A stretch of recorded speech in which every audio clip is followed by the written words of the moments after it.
Good evening. My name is Patrick Lewis. I'm the Director of Collections and Research at the Filson Historical Society. Thank you for joining us for this evening, both in person and virtually, for the Gertrude Polk Brown Lecture Series. Initiated in 1993 as a memorial to the life of Gertrude Polk Brown, this series is made possible by the continuous, generous support of her daughter, Dace Brown Stubbs, and her grandchildren, Marshall Farr and Dace Polk Brown, her daughter, Laura Lee Brown, and her grandchildren, Garvin Dieters, Polk Dieters, and Laura Lee Gastus, and her grandsons, G. Garvin Brown IV and Campbell P. Brown. This series has brought internationally recognized historians to Louisville.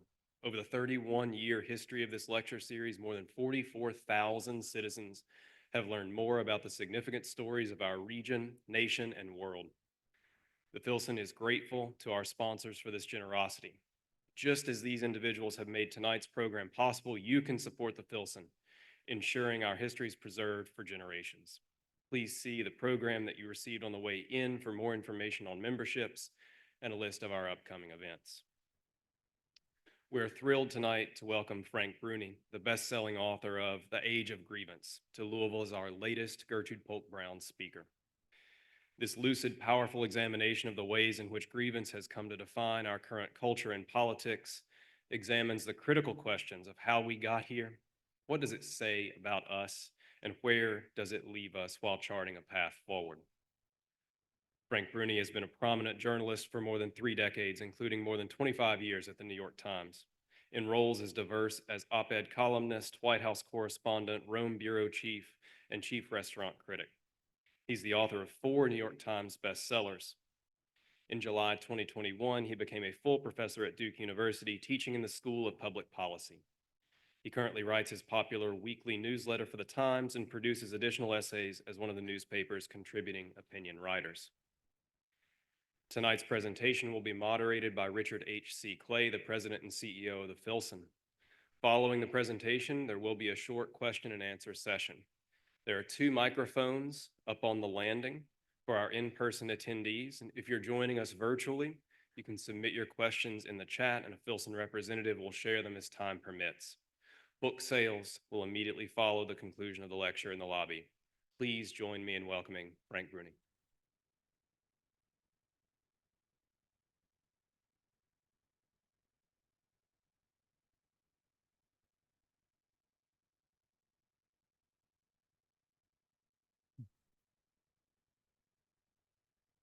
It's very bright. It is very bright up here. I want to start this, Frank, with a history lesson, a short one. They came to hear you, not me. I was an English major, so you may lose me. We'll All right, see. well, I was an economics major, so we may both get lost. August 6th, 1855 is a day of infamy in Louisville, Kentucky history. It's known as Bloody Monday. And that was an election day in Louisville at the time, and on that day, 22 people were killed. Now, at the time in Louisville, there were 11,000 German Catholic immigrants in the city, and there were, I think, roughly 36,000 total white people. So it was, or Protestants, it was a profoundly notable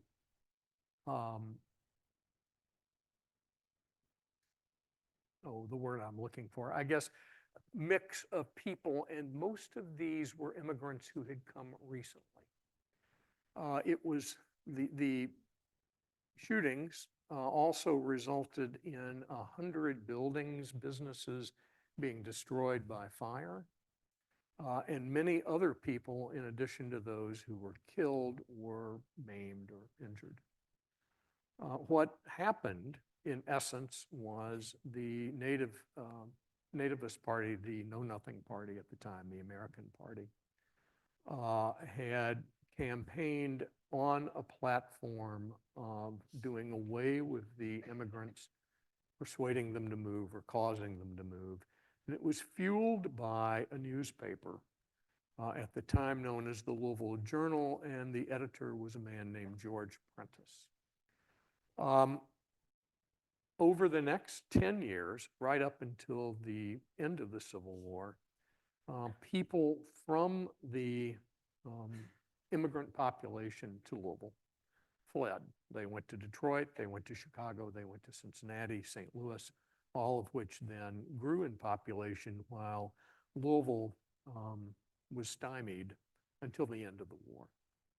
That, to me, sets the stage for any conversation that we have tonight about grievance, because it was fueled by fear, a sense of they may have something that we don't have that we want, or we feel threatened by.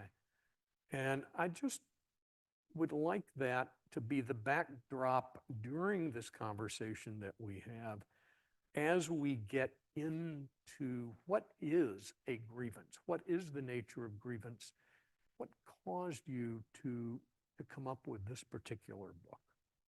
Well, one of the things, first of all, thank you for doing this and thank you all for coming. I'm Oh, flattered. Thank you for being here. I'm honored and flattered to be a part of this, and so I really appreciate it. I mean, what set me on this path actually is a kind of mundane thing, which is how often I was seeing the word grievance in news reports, in writing about what was going on politically over the last 10 years. And it was a word I had not seen nearly that often before, but even more important and more telling, it was a word that was suddenly being used in a pejorative context. And if you go back, I mean, we're a nation born of grievance, right? Of a righteous and legitimate grievance, or we wouldn't all be here in the United States of America per se. If you go back and you look at the Constitution, the First Amendment talks about all of us having a right to have our grievances redressed, you know, et cetera. And for a long time, I think it was a word that simply meant the exposure of injustice and the seeking of a remedy for it, and a righting of that wrong. The fact that you now see the word, and if you're not nodding your head already, if you just become conscious of this as you kind of consume media over the next week, you only need a week, you'll see grievance this, grievance that. It's indicative of something that I think has happened, certainly in my lifetime, but especially over the last 20 years and especially over the last 10, where so many of us, and I'm saying us because I don't think any of us is exempt from this, so many of us, our public engagement and our political decisions begin with the question of how have I been wronged and how am I being shortchanged? And the pervasiveness of that, I think, is different from even 25 years ago. And I hope we'll talk tonight about some of the reasons. And the consequences of that, I think, are catastrophic. I think we're at a really dangerous moment in the country, because if you become that focused on exactly what right and wrong is happening to you, if you lose all sense of civic health and the collaborative project of the nation, I don't think you can have a healthy, surviving, prosperous democracy if too many people fall too deeply into that mindset. Let's talk about what fuels this. Where would you go with that? I mean, the whole middle portion of the book is essentially an attempt to answer that question. The beginning of the book is kind of like talking about what it is I'm seeing, what we're all seeing, negative partisanship, the fact that most politicians these days, if they want the surest path to election, they try to tap and exploit your anger. They appeal to the worst parts of you, not to your better angels. We see this. How do we get here? Social media is the obvious answer, but it's actually a really important answer. But I would zoom out from that and talk about the internet. Social media rewards our worst behavior. It encourages us to see each other darkly. But even before you get to that, the internet has given us the ability to filter and curate a world to our liking in a way that we were never able to before. I'm talking about the world of our information, the world of our news. When you are reading from an entirely different script than everybody around you is, when you have a set of facts that may actually be idiosyncratic and individual and don't overlap all that much with somebody else's set of facts, and in fact, which are facts and which aren't, I don't know how you make sound, responsible decisions about governing, about our collective life, if nobody can agree on what the truth is.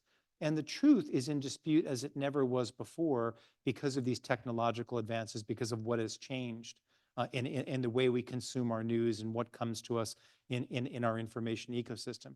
The other thing that I think, I mean, there's so many other things that contribute to this, but one of the factors that I think gets too little attention, and because it's happened so slowly, but it is now, I think, so entrenched and so significant, is our turn from a fundamentally optimistic country into a fundamentally pessimistic one.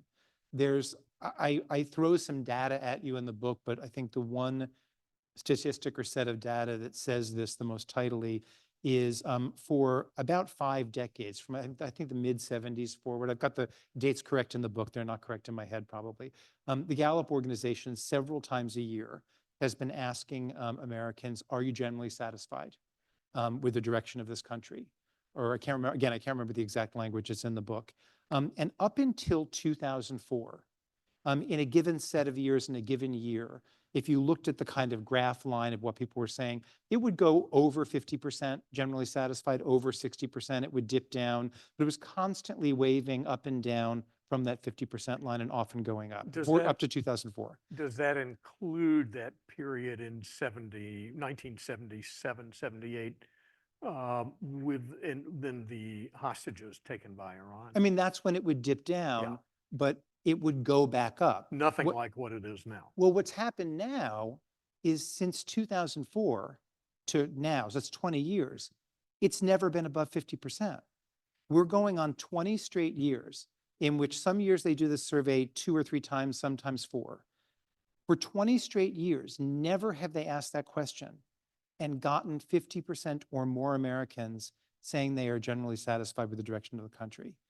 That is a very, very consequential and dangerous change in the American psyche. And you see this in other sorts of surveys. It used to be a no-brainer that if you asked a robust sample of Americans, do you expect your children to have a better life than you did? It used to be a no-brainer that more than 50% would say yes. That was woven into the whole ethos and mythology of our country. Now that's not a foregone conclusion, and frequently that number is below 50%. If you don't trust that tomorrow will be or could be brighter than today, if you do not believe that that metaphorical pie that people always talk about is expanding, you have a totally different relationship to your piece of it. It's a more possessive relationship. It's a pettier relationship. You become convinced, to go back to the story you told at the beginning, that if somebody else is advancing, you must be regressing, because it's not possible that things are getting better for everyone because you have a fundamentally pessimistic orientation. Do you see this as purely an American phenomenon or a worldwide one? I think you see it. I can't speak for the whole world. I can't speak to the whole world, but I think this is a common malady in Western democracies. I think it is. I think you see it in a more pronounced fashion in some than in others. Probably we're not the most pronounced, but we're up there. Going back, and we'll talk about your recommendations for dealing with this as we near the end of this, but how does grievance inform a dividing line then in politics? We have, obviously an election coming up. Right. Well, I mean, an important thing to note about this, and something it was the hardest part of the book to write. It's the hardest thing to talk about because everybody wants to kind of figure out which camp you're in. And which camp you're criticizing more than the other, and are you doing both sidesism? Are you engaged in a false equivalence? And on and on. Grievance, as we've kind of too reductively defined it tonight, you see across the political spectrum. You see it across the ideological spectrum. You see it on the right. You see it on the left. I think right now that some of the scariest iterations of it are happening on the right, but it is a phenomenon. It is a mindset. It is a problem that exists across the political spectrum. Right now, we're in an interesting moment because since Kamala Harris got the nomination, I don't even know what the vocabulary is for what happened, right? I mean, what is that? It's been a bumpy ride. What is that Confucian? I think it's a Confucian proverb, may you live in interesting time. I think we've cleared that bar. Yes. Yeah, I think we've crossed that threshold. Since Kamala Harris emerged and Joe Biden receded over those 36 hours. I don't know that this will remain the case, but if you look at her acceptance speech at the convention, if you look at this whole kind of joy-centric thing going on in her campaign, she and the people around her have clearly made a decision for the moment, we'll see if this lasts, not to lead with grievance, right? Not to lead with identity politics, and grievance and identity politics are inextricably intertwined, right? And it's an interesting experiment, interesting moment, because obviously there are people there who are thinking maybe everybody is ready for something different. Now, I'm not saying that they're not launching attacks on Donald Trump and Republicans. Of course they are. This is an American presidential election in 2024. It's never going to be pretty.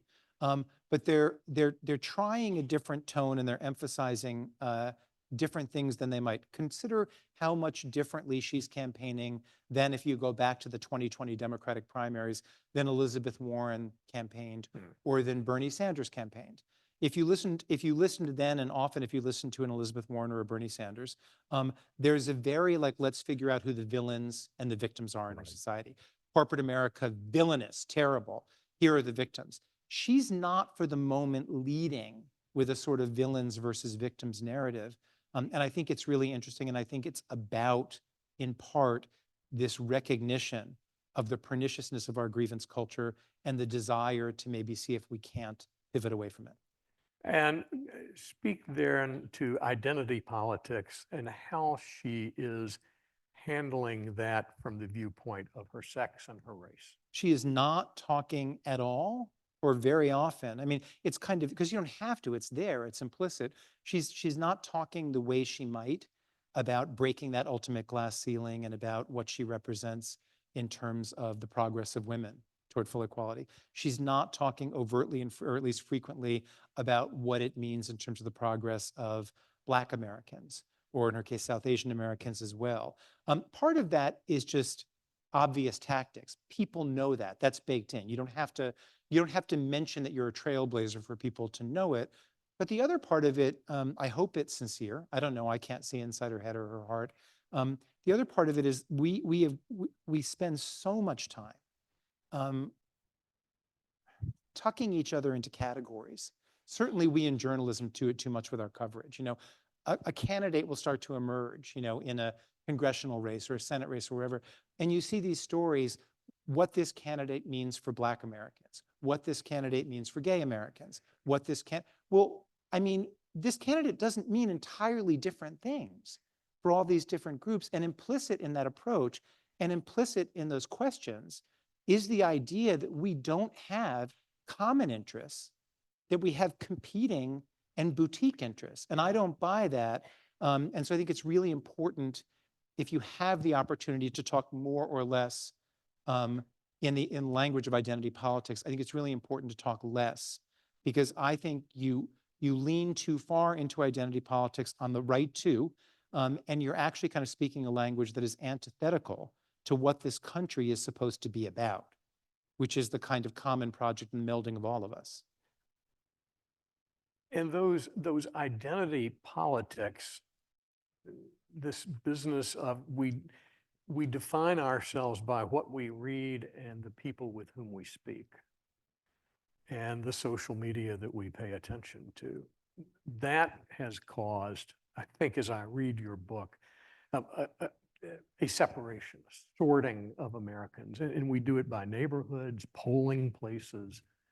It's one thing I noticed in your book was the effect that it has when you're in an airport and you're getting ready to get on an airplane, and you have different gradations or levels of who travels in what class. Would you speak to that? Yeah, no, I mean, I was just on the airplane yesterday, and we're up to like 9 different boarding zones, right?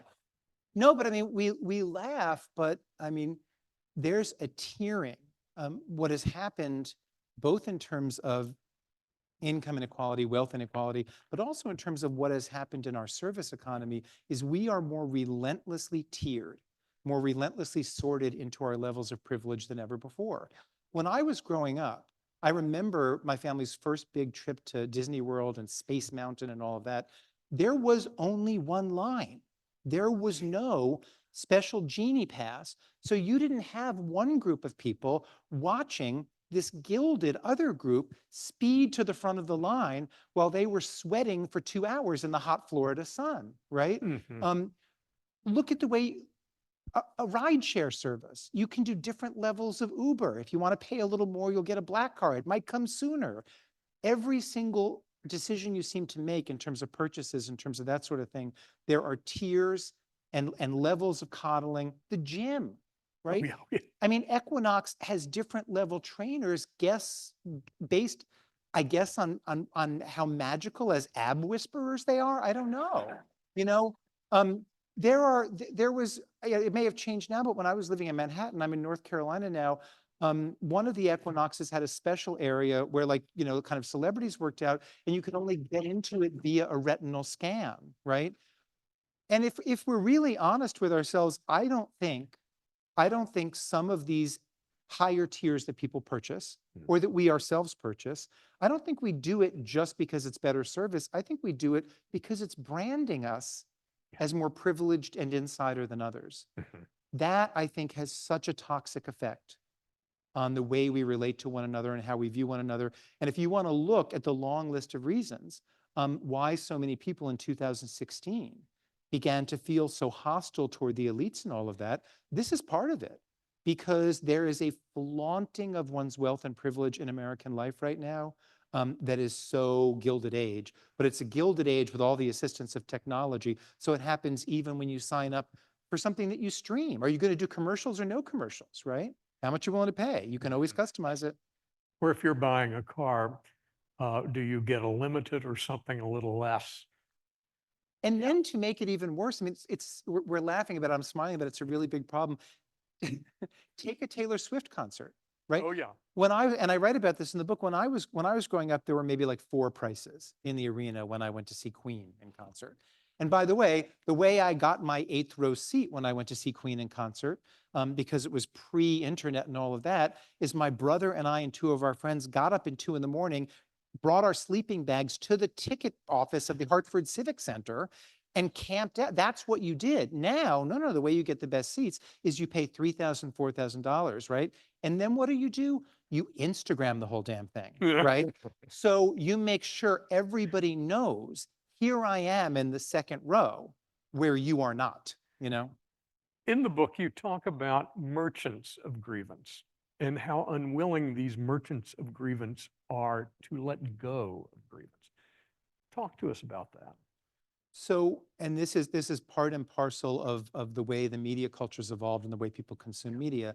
A lot of the people out there who are writing or who are doing punditry, they are what they're selling and what they're looked to for is a very particular perspective. So that perspective becomes a foregone conclusion no matter what they look at, because that's actually their economic bread and butter, that's their brand, that's their model. And so you have people who write about sexism and thus see it everywhere, even where it may not exist, right? I give an example in the book of this happening with the merchants of grievance when Brittany Griner was horrifically imprisoned in Russia, right? Which was terrible. And we needed to have, a huge outcry and a campaign to get her out. I read commentary on the left that said that she was languishing and being ignored because she was Black, because she was a woman, and because she was gay, right? I was more conscious of Brittany Griner as a political prisoner than probably any political prisoner in the last 10 years. I only learned about Paul Whelan, who had been there for many years and was recently finally released in that crazy big prisoner swap, Right. but spent much more. I only learned about him as a political prisoner because I was reading about Brittany Griner and because Brittany Griner's wife was at the White House and because the Biden administration was putting out. Now, I'm not begrudging Brittany Griner and her wife anything, nor am I minimizing the horror of what happened to her. But I was reading that commentary, and that had it exactly backwards. She was getting more attention, and she was more known, not because she was Black, a woman, and a lesbian, but because she was a celebrity. But the merchants of grievance came out and said, no, I'm going to see racism, sexism, and homophobia even here. It's an enormous problem because racism exists and we have to work on it. Sexism exists and we have to work on it. Homophobia exists. If you cry racism, sexism, and homophobia where it exists, but also where it doesn't exist, You invalidate yourself, you lose credibility, and you give the people who want to tune out and not attend to these things, you give them a reason to. You cheapen what's cheapen the important. conversation. Yeah, exactly. That's where merchants of grievance really do us great wrong.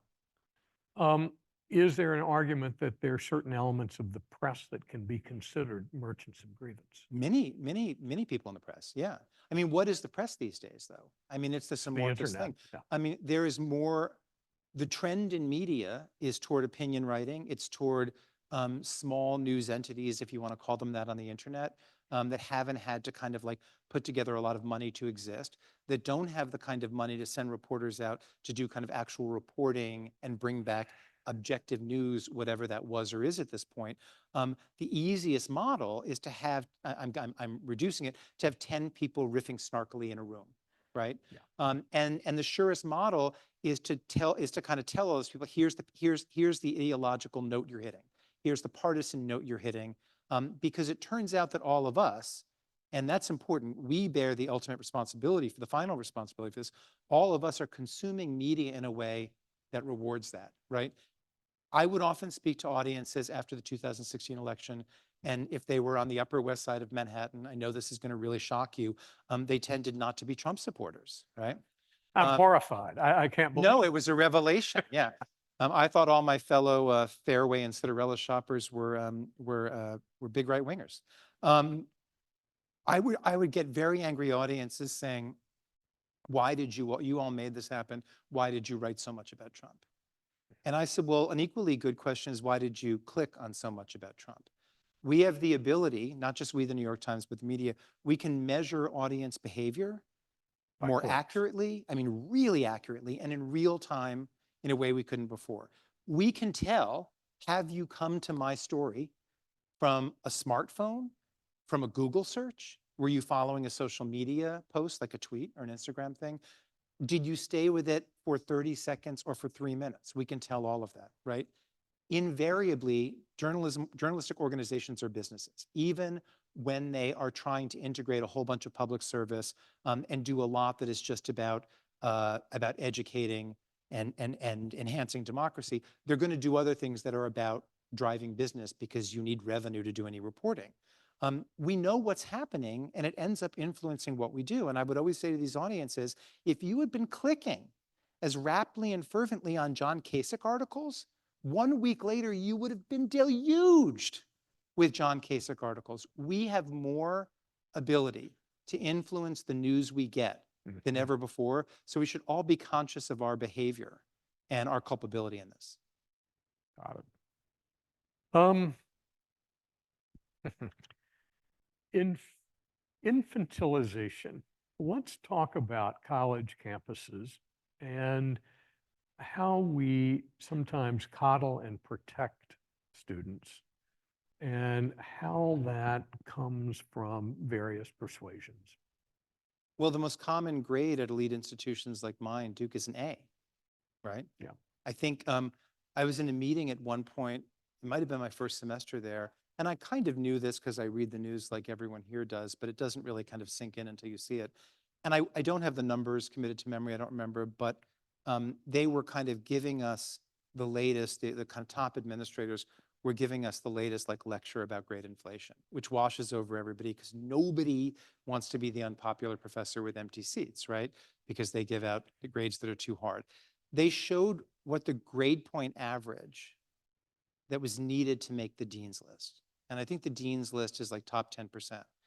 And it was like a 3.94. That means you can afford to get maybe 1 A- every 3 semesters. When I have a pass-fail option on my courses, not just students who sense that they're headed toward a B or a B+ will go pass-fail. Students who sense that they're headed toward an A- will go pass-fail because that 3.7, mixed in with all their 4.0 grades will be such a problem for them or will give them such psychic crisis. So how do we coddle students? That's one big way. Listen, we changed the model. When I was a student at University of North Carolina, Chapel Hill in the mid-'80s, I don't remember a single moment, and this is not right either. We need a middle ground. I don't remember a single moment when I thought to myself, what does the university owe me? Yeah. You know, what am I entitled to here and what are my rights? Now, that's probably a deferential posture too much. But now, I mean, in faculty meetings, in the emails we get, there's just so much about what we owe the students and what we should do if we sense that a student is in distress, and on and on and on. And like I said, some of that is really good. I'm not saying the way it was when I was in school was the right paradigm, but I think there's got to be a middle ground, you know? You allude to an incident that took place at Yale with Halloween costumes. Could you go into that? Yeah, so that was, it involved a professor, Nicholas Christakis, and his wife, Erica Christakis. My guess is many of you at the time, and probably some of you remember it, saw the viral video of this young woman, this young Black woman at Yale, screaming at him, screaming at Nicholas Christakis, who'd gone out into the courtyard of the residential college where he was one of the kind of live-in faculty master. people. Yeah, it's the word was master, and they've retired that word, and I think that's a Oh, good thing. yeah. No, I mean, we talk about oversensitivity, but there's also sensitivity, and Right. a lot of this stuff is important, and then sometimes it just goes too far. Anyway, Halloween was coming up. Erica Christakis, who was a lecturer at Yale at the time, his wife, and lived there in the residential college with him, she sent out, Yale had sent out, this is what I mean about that overprotective. They'd sent out an email to all instructors to the campus saying, please don't, beware of cultural appropriation when you pick your costumes. Please be culturally sensitive, et cetera, et cetera. And Erica Christakis put into language something I think a lot of us would think, which is, oh, come on, like, do we have to have this kind of borderline hectoring? Can't we trust everybody for the most part to be adults? And if some people misbehave a little bit, isn't that part of, the kind of push and pull and tumult of campus life? Isn't that normal? And she put this in, if you go back and read the email, it was very reasonable language. And a group of students freaked out. And she's no longer at Yale. And the woman screaming in the viral video at Nicholas Christakis is saying, you've made us feel unsafe. This is our home. All of this language of kind of entitlement. And I thought, this is our home. I never thought of the college as my home. It was one of my homes, right? We've gone so far down the in loco parentis tunnel, so deep into the in loco parentis tunnel. Colleges are competing so much with each other for students and to have the lowest acceptance rates. So they're acting more at times like shopping malls or department stores. I mean, I joke, and I want to say like all of this is overgeneralized. You cannot. I have wonderful, wonderful students, and I have some who are not. But there are many students who They get A minuses. But no, they still get A's. No, I'm kidding. No, Yeah. I'm actually, no, I don't give a ton of what I call undiluted, unmolested A's, but I'm fairly generous with A minuses. I mean, I'm known as a tough grader, but I will say sometimes no small number of students look at me and treat me like I'm a shoe salesman at Nordstrom. Duke is Nordstrom. And if they come to a class or a session of a class and I'm holding up an espadrille and they wanted an Oxford, they're not happy, We've done something wrong. You're coming across as deeply, deeply conservative. I'm not. I mean, I don't like labels. I'm probably center left, but I'm center left. I'm not left. And I actually believe I'd like to see a comeback in centrism. I don't think one of the politicians I admire most in the country is the current Commerce Secretary, Gina Raimondo, whom I interviewed and wrote about a bunch when she was the governor of Rhode Island. And I think she was a terrific governor of Rhode Island, not flawless, whatever. And I wrote a column about her once where we were talking about centrism. And she was hilarious because we're having a long, she's Italian-American, I'm Italian-American. We're having a long Italian dinner in Providence, which is a city famous for its Italian restaurants and Italian population. And she was saying, people think a centrist is someone who can't commit, who's squishy, whatever. And she said, I get whacked from the left, I get whacked from the right. Being a centrist means you get whacked all the time by everybody. And she's right. I also think compromise is not a dirty word. I think it's a really honorable word. And I think we should restore these things. I would rather live in a community in a country that heard everyone's voice and came up with a solution that was as fair and considerate as possible to everyone than to live in a community or country that did exactly what I, Frank Bruni, would prefer. Because that's not the definition of a democracy, and I want to live in a democracy. Of course. Yeah.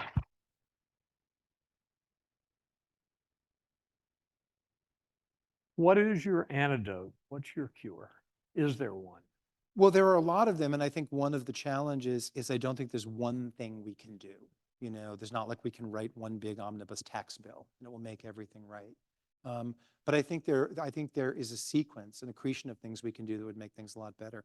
We need to look much more seriously at and put much more serious energy toward a bunch of political reforms.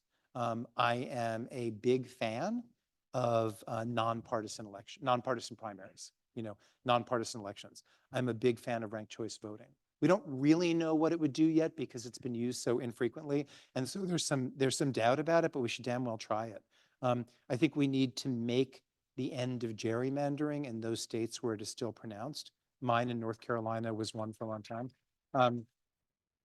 You know, and that can get better. There was a terrific article, as it happens, in the New York Times about 3 months ago about what had changed in Michigan over the last 6 years.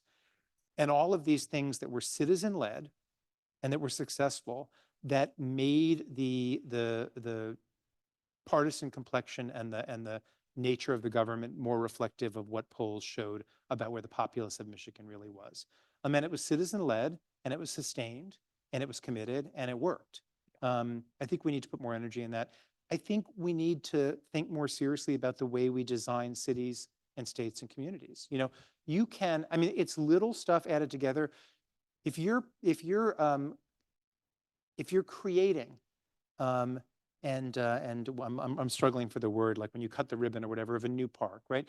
You can put that park within one homogeneous community, or you can put that park so each side of it faces a slightly different community, and it becomes a place where diverse people actually intermingle. You can do the same thing with bus routes. You can invest in the sorts of public facilities, the sorts of public squares, libraries that actually a lot of people use. The library is one of the few places where I still see people, all levels of affluence, all walks of life. Why aren't we putting more money and energy into libraries as both a kind of statement of values, but also as a kind of physical way to make people interact? I think we should look really seriously at a national service program.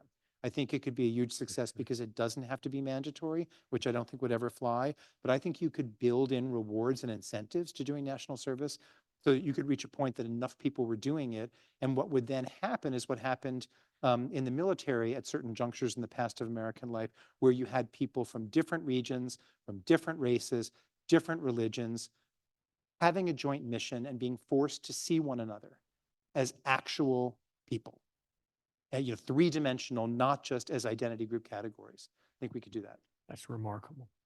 You also talk about, or you use the word humility. And that's, I think, a critical word, and it permeates your book. Talk to us about that, if you would. Yeah, I think, I mean, humility is a catch-all term for a way of thinking and being that I'm working hard to try to move toward, because I'm not there myself, and I would like us all to think more about it. It's not believing you're always right. It's not believing that what you want in all situations is what should hold sway and what is best for everyone. It's being willing to admit you have been wrong. It's being willing to let people, it's showing the grace to give people some time to get to where you're trying to lead them, and not to immediately be censorious if they're not there already. I don't know if I talk about this in the book, but I know I've written about it. I remember distinctly because I'm gay, because I was the Times' first openly gay columnist, because I wrote a lot, still write quite a bit about gay rights. I remember very distinctly 2012, when Obama was running for re-election, Obama-Biden, and when Biden went on TV, and before the administration had scripted all of this to happen, said that he was in favor of marriage equality, same-sex marriage, right? Now, up until 2012, Barack Obama, who'd been for it briefly in the Illinois state legislature, was technically against it. So was almost everybody in the Democratic Party. Remember, it was Bill Clinton in 1996 who signed the Defense of Marriage Act, which defined at the federal level marriage as between a man and a woman, right? 2012, all of a sudden, Joe Biden says, no, I'm for it. Barack Obama then says it, before the campaign is fully over. Not until 2013 did Hillary Clinton come out in favor of legalizing same-sex marriage or marriage equality, depending on what language you want to use. By 2014, I was reading stuff or hearing things in Democratic circles where if you were a 68-year-old Baptist woman in Mobile, Alabama, and you still were not on the marriage equality train, you were an irredeemable bigot.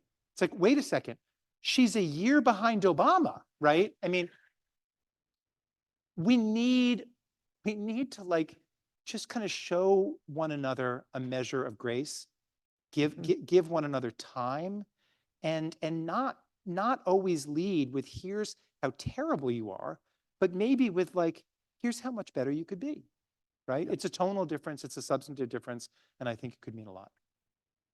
Your colleague, Nicholas Kristof, wrote an article to that effect a couple of days ago, that you can't simply be judgmental and go after someone because you don't agree with them. You need to listen.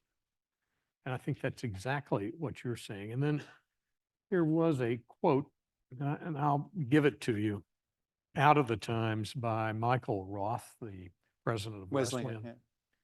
And this is how he ended his talk about the unrest that he's had on his liberal arts campus in Connecticut and how he plans to handle it this semester.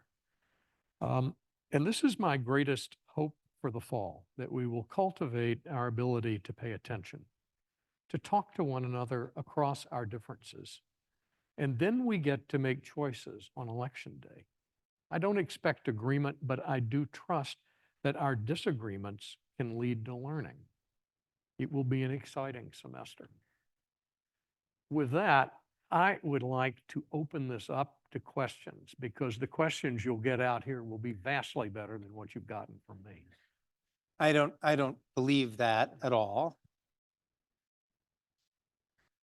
It's so funny, but it was so dark. I didn't know if we're speaking to 2 people or 20. I know. I thought the lights are going to go on. They're going to be like 3 people falling asleep in the third row, I would like you to know that there are 690 people registered for this lecture. Slow night in Louisville? Yeah, slow night in Louisville. Many are participating by Zoom, but this is a remarkably robust crowd. There, I see a mic there and a mic here. And seriously, let's have questions from all of you. Don't be bashful, or you'll be subjected to me asking more questions. Come on down. Yeah, if you can use the mic, please, because that way the people on Zoom can hear you. And yeah, thank you. There you go. Hello, John Grisanti. Thanks for being here. Actually, my question is regarding your successor at the New York Times. Pete Wells just did his last article, and he said the last 12 years have been the worst years in the restaurant industry.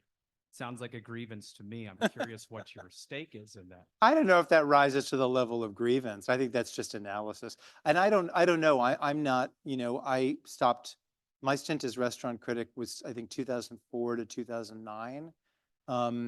And I'm one of those people, when I turn a page, I kind of turn it a little bit too violently and completely. I go out to eat sometimes in North Carolina where I live. I have favorite restaurants, but I'm not fluent and well-versed in the restaurant industry writ large and the restaurant scene writ large in the way I was. So I can't. I thought you were going to ask me about Pete talking about the toll it had taken on his health. Well, that is curious as well. You look great, so it didn't take the same toll. Yes. Brian Fingerson, question for you about, you mentioned gerrymandering. My question is there a continued need for the Electoral College? I am very frustrated that we're not one person, one vote anymore. Yeah. Here in Kentucky, in a very red state, my vote does not count in the presidential election, in my estimation. No, I know, and it's a kind of mind-blowing thing, isn't it? I mean, I'm in North Carolina, so suddenly I count, right? We're really going to be, I think it's possible whoever wins North Carolina will win the presidency, because I think we're going to be that emblematic. And I think it's that close in North Carolina. This is going to be a frustrating answer for you, but this is sort of what I mean, I hope, by humility. I just don't know. When I read, it's why I've never written about the Electoral College. When I read the arguments for it, I find the best arguments for it.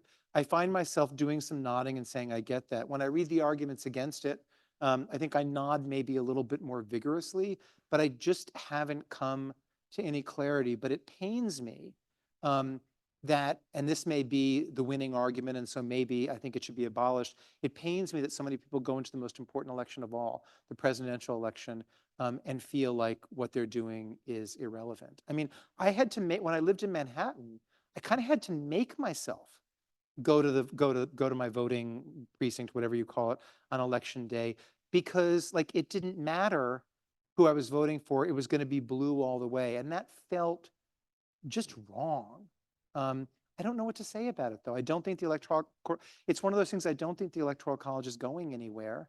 But I will say we all do have some influence, even if our state's presidential winner is a foregone conclusion. It matters whether you give money, and I'm not, to a candidate, a campaign that you believe in. It matters what you're saying to the people around you, what you're saying on social media, what your voice is doing, butterfly effect in the world. So we're not completely out of it, but yes, we are somewhat if we're living in solid red or solid blue states. So come to North Carolina, we're purple. I'd like to switch topics a little bit and ask you a couple more personal questions. You made this big, as was alluded to in the introduction, you made a big career change a couple of years ago, going from Manhattan and New York Times, opinion writing, to Duke. And I'm wondering how you're liking it. Is it working for you? And then second question, you wrote very openly in the past about your challenges with eyesight, and I was wondering how you're doing. Thank you. That's very kind questions. I'll go in reverse order, but it's all sort of related. My eyesight is good. My condition is a weird one where I lost all functional vision in my right eye overnight. And so it's kind of frustrating for people when they ask me the question. Mine isn't a progressive thing. So if I end up worse, it will also be, forgive the phrase, in the blink of an eye. I am vulnerable that what happened to my right eye will happen to my left, but it will just happen. And so there's no progressive, like I'm doing okay or I'm doing only a little worse. I'm doing well. I've adjusted to monocular vision in a way more thoroughly and more deftly than I at one point thought I would. But if things go downhill, they'll go downhill fast and completely. But what I wrote about in the book here, I wrote a book about this called The Beauty of Dusk. I don't feel despair about it, because what I learned from the more minor challenge of just kind of having my vision get a lot worse and of having to kind of live with the threat of going blind, I made so many adaptations, both kind of spiritual, psychological, physical, that I got a kind of firsthand lesson in how resilient we can all be, how dexterous we are. And it makes me so much less afraid of the worst happening, because I think the worst is going to be manageable, because I have a faith in R and in my own kind of resilience and dexterity that I never had before. I met, when I wrote the book about this, The Beauty of Dusk, it's partly my story, it's partly you kind of follow me along as I educate myself by meeting people who've lived extraordinary lives, with what we used to call handicaps, et cetera. And one of the people that I met and got to know is a judge in DC. He's in the DC court that is the main feeder court to the Supreme Court. And he was at one point when Gore was running for president, it was thought that if Gore was elected, this gentleman, his name's David Tatel, would probably end up on the Supreme Court.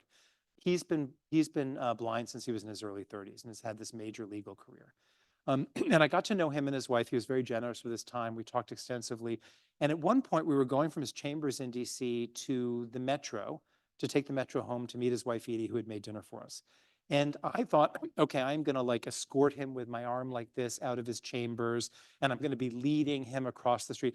No, he had memorized all the steps, he used a kind of version of echolocation, it's called, to be able to figure out what was going on with the traffic. It wasn't perfect, it wasn't fail-safe, but he did not need me to lead him around. He knew exactly what we were doing when we got to the metro. And I knew him well enough then, and I knew he wouldn't find this patronizing or condescending. We sat down, and I said, David, I just have to say, like, it's freaking extraordinary, you know, the adaptations you've made. And this kind, and he said, Frank, he said, starfish can regrow limbs. That's nothing compared to what people can do. And he's 100% right. And so how am I doing? I'm doing great because I've seen that and I believe that. Thank you. As far as Duke goes in the change, I made that change in part because this had happened to me, and I had, this is very cliched, but I think cliches endure and became cliches for a reason.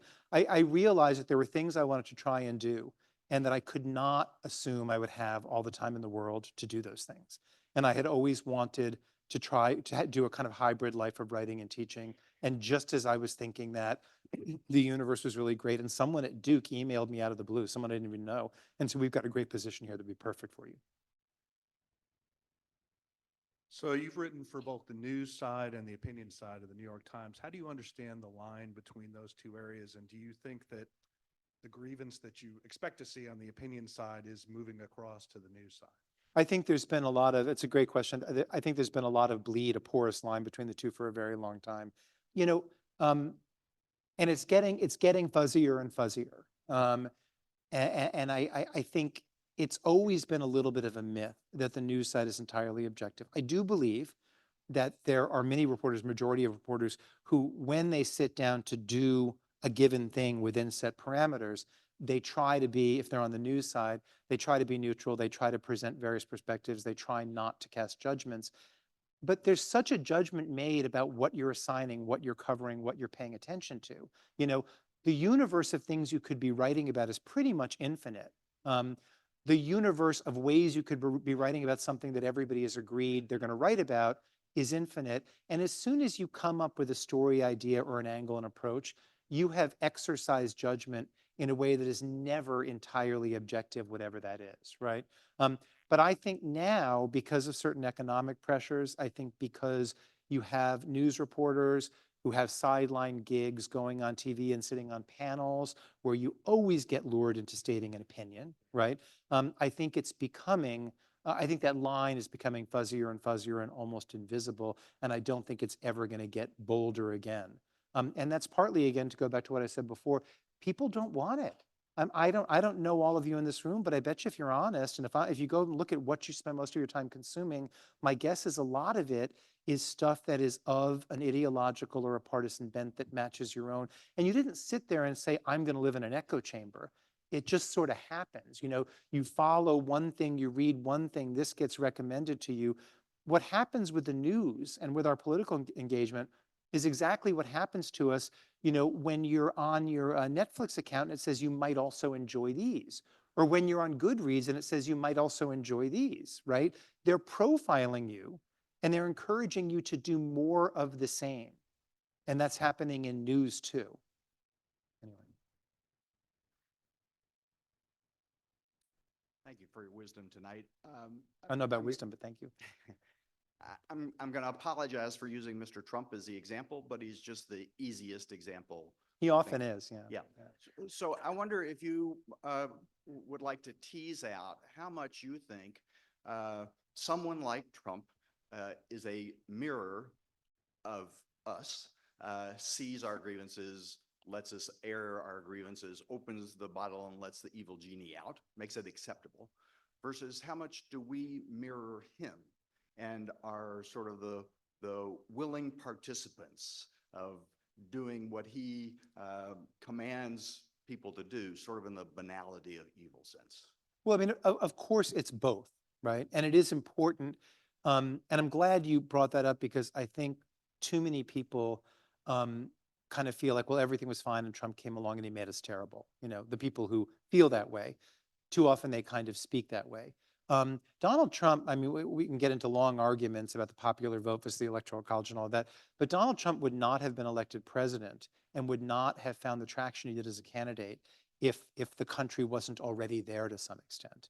And I think what he did brilliantly was read the country, read enough of it, the portion of the country he needed to be elected, and find a language that was very psychologically resonant for them.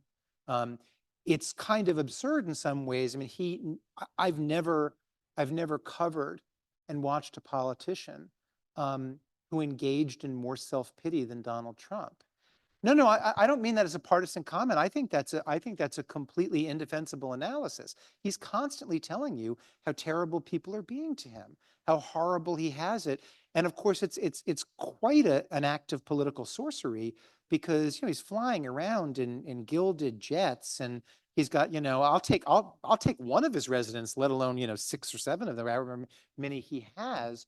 But he recognized that so many people were so angry about real and imagined injustices in American life, and he recognized that they felt like victims, that they wanted, that it would be emotionally satisfying for them to have someone who spoke that for them and symbolized it.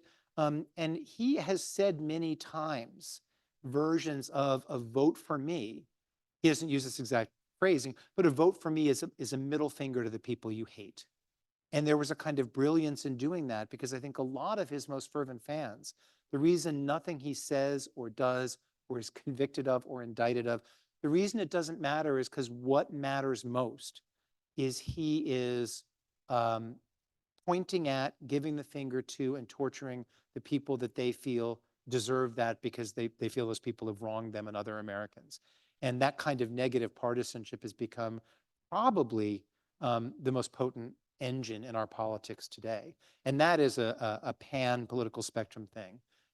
You work people up. I remember speaking to, after Roe v. Wade was overturned, after the Dobbs decision, I remember speaking to a very prominent Democrat whom I admire, who is known as a conciliator, who is known as something of a centrist. And we were talking about the decision. He said, well, the really good thing is we'll be able to make Democrats angrier than they've ever been, right? And that's a very wise political tactic. But then what happens after Election Day?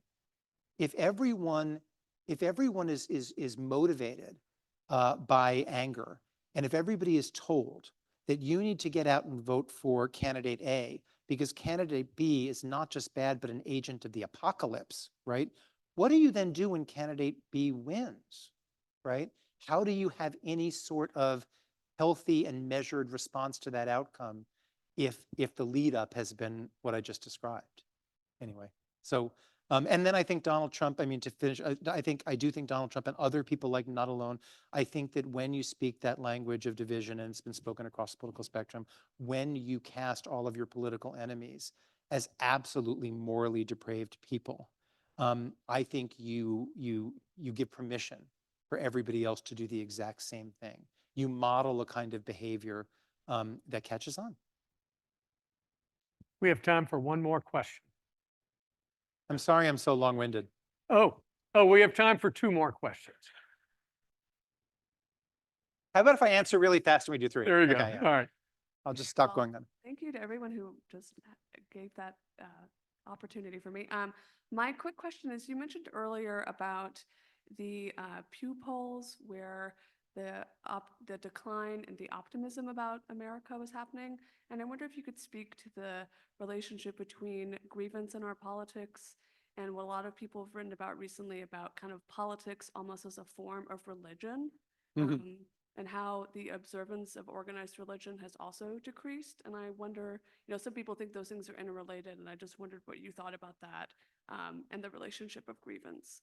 Well, this is a sort of sideways answer to your question. I'm going to be a little bit, I'm going to answer a question sort of to the side of it, but I think it's in the universe of what you're talking about. I'm going to try to be quick. I think that so many kinds of organizations, religious organizations, community organizations, so many things that were the opposite of bowling alone, right, a prophetic title, have declined. And so people looking for some sort of sense of belonging and some sort of larger community have turned to politics at the exact time that politics has become more shirts and skins, more villains and victims than ever before. But I think there's a real decline in institutional life and in membership in and belonging to, and this is also part of the internet and all of us on our smartphones.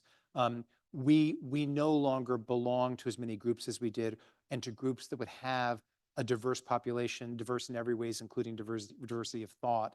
And that is making us, that is kind of making us more, that's putting us in narrower and narrower cliques that don't interact with the ones around them.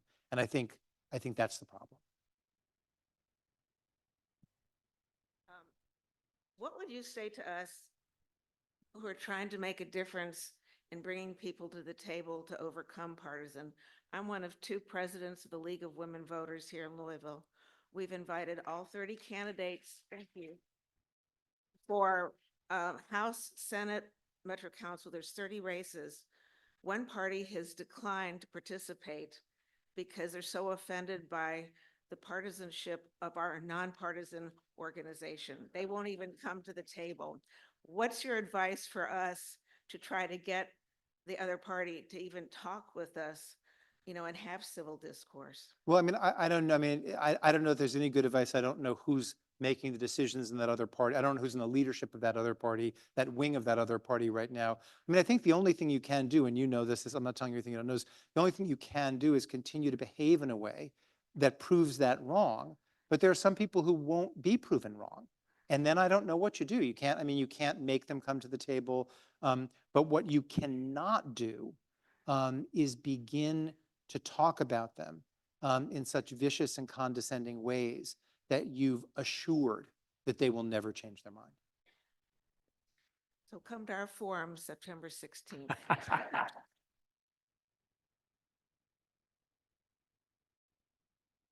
That was a shameless and wonderful plug. A couple of things in conclusion. Thanks, many, many thanks to all of you for being here. Yes, thank you. This is civitas, civic life at its best. Many thanks to the descendants of Gertrude Polk Brown for making this possible. And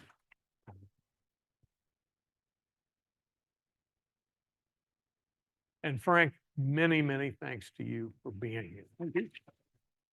Thank you.